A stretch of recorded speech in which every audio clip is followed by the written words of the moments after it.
Okay, so I went and hooped up just a piece of backing to stitch the logo out. Needle 1 is black, needle 3 is red, and those are already set up from a previous job. I don't have any of the other needles set up. So you can see here on the control screen here, we will choose the computer, and there is our KC Fitness logo. So it retrieves it, and then we hit set, and then that brings it ready to embroider.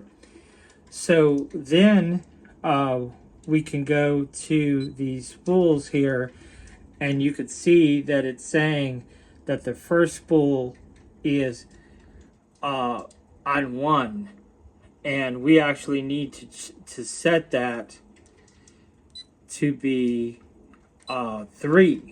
So instead of spool 1, that needs to be set to spool 3. So let's see here. We'll edit end. And then if we go to sewing, okay, so now you see red is on spool 3 and black is on spool 1. And now we can go ahead and sew. So we'll hit unlock, and then we're ready to sew. We'll switch to 3 here.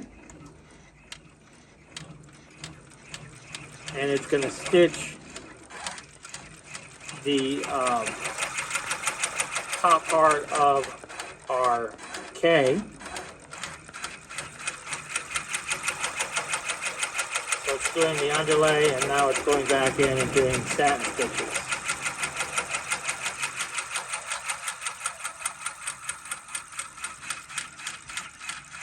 Then it's going to do an automatic thread trim. And the reason it's going so slow is because we're jumping so far with that satin stitch.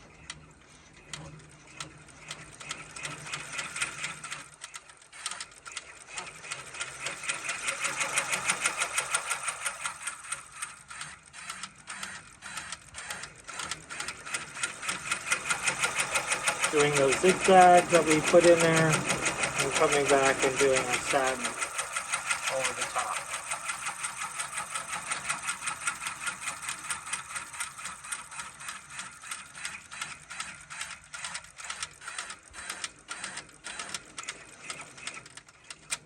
Going to do that thread trim.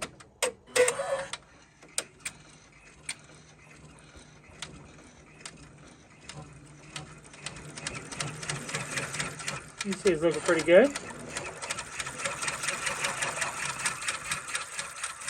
Coming in, doing our zigzag.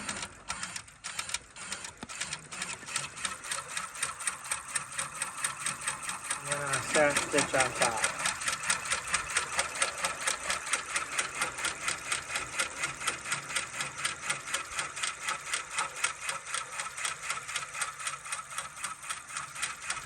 And it kind of shows you on the screen where you're at. That's just dust. So don't. I did touch the screen so it stopped, so I shouldn't have done that, but that's just dust. Nothing wrong with the screen. It's just dirty. It's sitting around.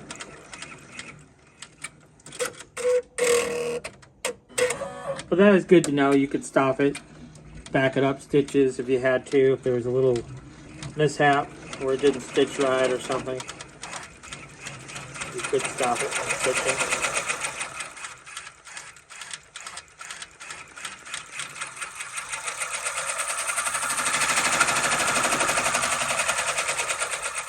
See how it's sped up there because of the satin stitches being so close together. But then when it does those jump stitches, it's got to slow down a little bit.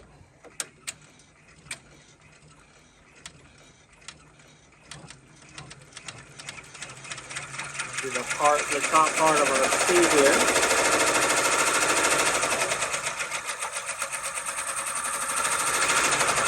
It's going to seem like it's running faster because the stitches are closer together.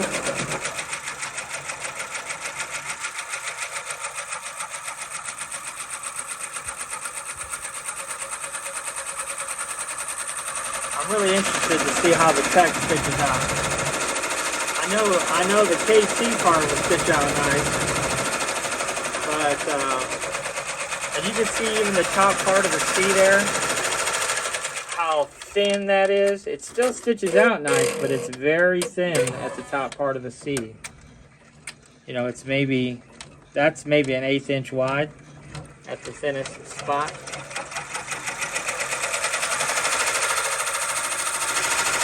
So I expect this part to all stitch out nicely. But even the bottom part of the C is really tight as well. It's real thin. But I don't expect the text to stitch out necessarily all that nice. So we're just going to find out there. It's almost done.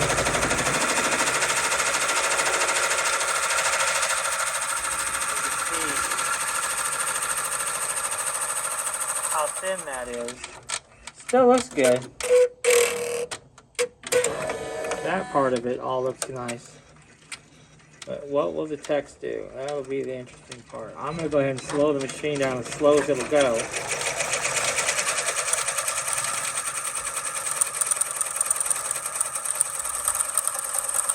So we can already tell, I can just listen to the machine, and it's not going to stitch that text out because it's very, very tiny. What happens is because the text is so tiny, what happens is you'll get a lot of thread breaks, and that's actually what's happened here, because the machine is barely moving up and down side to side, so sometimes the needle will kind of get in the way of itself. I'm going to go ahead and try it again and see if it will stitch out at all, but I could just tell by listening to the machine and just watching it that it's just too. That particular font is not going to stitch out that well because the spacing between the stitches is just so tight. But we'll restring it here and see if we can get it to stitch or not. Okay, so I might try it on a different material. This is actually tearaway backing, so it's supposed to tear easily. And you can see, because of my stitches, it actually did tear. So I need to see if I can find something else to stitch on, piece of felt or fabric, instead of this tearaway. I'm not sure why I used this. But anyhow, you can see that it looks real good on that part, but the lettering, we'll probably have to switch out to a different font, I would imagine, or a different fabric. But you can at least see did a pretty good job.